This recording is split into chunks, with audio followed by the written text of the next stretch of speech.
Hi loves! Today's video is featuring this French curl hair sent to me by a company. I'll be showing you how I installed knotless braids using my signature V-part technique. This demonstration proves that this method works for both large and small braids because it's the same one I use for my jumbo knotless braids, so stay tuned. So as usual, I start by separating the hair into small sections that I'll be using to feed into braids. And I had to do a half and half style because I only had one pack of 8 really thin bundles to work with.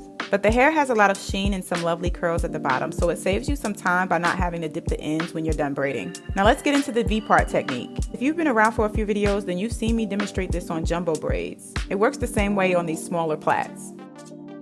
You just want to create a V-shaped part in your section and then lay a piece of hair across it. You can either pin the hair or have your client hold it.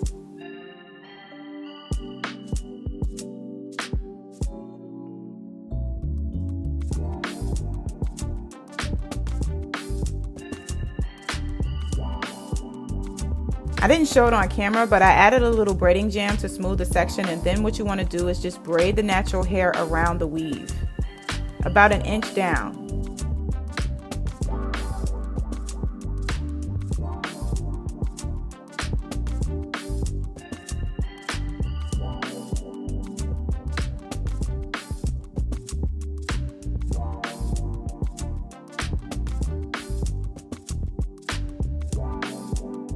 This serves as an anchor for your hair.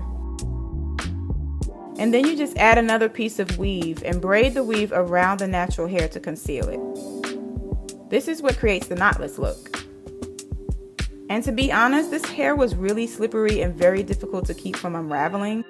So my biggest tip is to make sure to use enough braiding gel to kind of bind the weave as you braid. And that's the look, babes. I did some cute design cornrows in the front to bring it all together, and my client was really happy because this was my Mother's Day gift to her. So shout out to you, Jayla, and happy Mother's Day to all the mommies out there. If you're interested in this hair, check the description for the link. And as always, thanks for watching and come back next week for the next look.